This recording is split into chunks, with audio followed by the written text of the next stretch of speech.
नमस्ते मित्रांनो, मी राहुल वायदंडे. XAU USDच्या डेली ॲनालिसिस व्हिडिओमध्ये मी परत एकदा तुमचं स्वागत करतो. आज आहे मित्रांनो 25 नोव्हेंबर आणि आजच्या दिवसात आपल्या स्टुडंट्सला आणि आपल्यालासुद्धा खूप चांगला प्रॉफिट झाला आहे. तुम्हाला माहिती आहे यूट्यूबवरती आपण डेली लाईव्ह येतो आणि लाईव्ह येऊन सगळ्यांसमोर ट्रेडिंग करत असतो. सो सगळ्यात पहिल्यांदा मी तुम्हाला आजचे ट्रेड एक्सप्लेन करतो. नंतर ना आपण उद्याचे ॲनालिसिस बघणार आहे की नक्की उद्या मार्केट कुठल्या वेळेला जाईल. ओके, सो पहिला ट्रेड आपण मार्केटमध्ये घेतलेला तो होता जवळपास 6:30च्या दरम्यान. 6:30च्या दरम्यान आपण हा ट्रेड बाईंग साईडला प्लेस केलेला. 30 पिप्सचा असेल आपला SL असतो, ज्यात आपण पहिल्या ट्रेडमध्येच 90 पिप्सचा ट्रेड झाला आपला पहिला ट्रेड.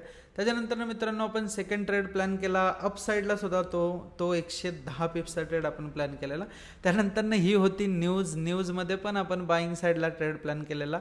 कसा ट्रेड प्लॅन केलेला हे तुम्ही माझ्या लाईव्ह स्ट्रीममध्ये जाऊन सुद्धा बघू शकता. ठीक आहे, त्यात आपल्याला 70 पिप्स मिळाले. आफ्टर दॅट मार्केट साईडवेज राहिलं, बराच वेळ साईडवेज राहिल्यानंतरनं आपण खूप ॲनालिसिस केलं या गोष्टीवरती की मार्केट कंटिन्यू अप साईडला रॅली करेल की डाऊन साईडला रॅली करेल. इन दी एंड आपल्याला जे ॲनालिसिस आपण केलं त्याच्यावरनं असं लक्षात आलं की मार्केट आता सेलिंग साईडला येऊ शकतं. सेलिंग साईडला मग आपण एक छोटासा ट्रेड प्लॅन केला. 41-44 ही लेवल होती. या लेवलपासून सेलिंग साईडचा प्लॅन केला आणि जवळपास मित्रांनो 160 पिप्स. ठीक आहे, आपण 110ला हा ट्रेड बुक केला, बट कंटिन्युअसली मार्केट हे फॉल देतच राहिलेलं आहे. सो हे होते आजचे आपले ट्रेड. जवळपास तुम्हाला माहिती आहे आपण 100 पिप्सचं चॅलेंज घेतलेलं आहे. म्हणजे लाईव्ह स्ट्रीमला जेव्हा पण आपण येणार तेव्हा 100 पिप्सच्या रॅल्या स्टुडंट्सला आपण एक साथ कॅप्चर करणार. सो आज तुम्ही जर बघा हे 90 हे 110 म्हणजे इथंच 200 पिप्स झाले. त्यानंतर हे 70 270 पिप्स आणि त्याच्यानंतर हे 110. सो जवळपास आजच आपण 380 370 ते 400 काहीतरी असे पिप आपण कॅप्चर केलेले आहेत. ओके, सो अशा पद्धतीने आपण डेली लाईव्ह स्ट्रीमवरती ट्रेड प्लॅन करत असतो. आता उद्याचा व्ह्यू काय असणार आहे गाईज हे जर तुम्हाला सांगायचं म्हटलं तर मी आधी तुम्हाला 4 आवर्सच्या कॅन्डलमध्ये घेऊन जातो. ठीक आहे, 4 आवरमध्ये जर तुम्ही बघितलं तर प्रॉपर डब्ल्यू झालेला आहे.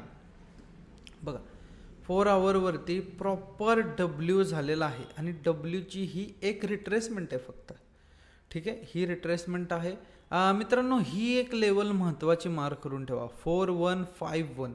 ठीक आहे, 4151 ही जर ब्रेक करत असेल तर मार्केट 100% उद्या खूप चांगली रॅली, जवळपास 320 पिप्सची रॅली तरी वरच्या साईडला देऊ शकतं आफ्टर दिस ब्रेकआउट 4153. मी इथं परत एकदा मेन्शन करतो.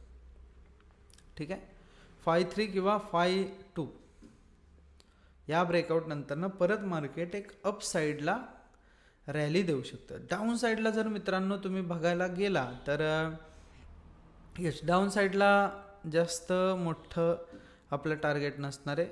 4 ही पण एक बाईंग लेवलच आहे. इथून पण मार्केट बाईंग साईडला फिरू शकतं 4109 वरून. आणि जर सेलिंगला जायचं असेल तर मित्रांनो मला वाटे ना की सेलिंग साईडला एखादा ट्रेड प्लॅन होऊ शकतो. बाईंग साईडलाच ट्रेड प्लॅन करा मित्रांनो. या लेवलच्या वरती बाईंग साईडलाच ट्रेड प्लॅन करा. ठीक आहे, सेलिंग या झोनच्या खाली जोपर्यंत मार्केट येत नाही तोपर्यंत सेलिंगला थोडंसं अवघड आहे. नका करू सेलिंग साईडला ट्रेड. बाईंग साईडचे ट्रेड शोधा, चांगले ट्रेड्स मिळतील. चलो बाय बाय गाईज. असंच दररोज डेली ॲनालिसिस व्हिडिओ बघत जावा, तुम्हाला जास्त नॉलेज भेटेल आणि मी ट्राय करेन रोज नवीन पद्धतीने तुम्हाला ॲनालिसिस द्यायचा. चलो bye bye guys, good night. व्यवस्थित ट्रेड करा आणि रिअल ट्रेडर बना. Okay, bye.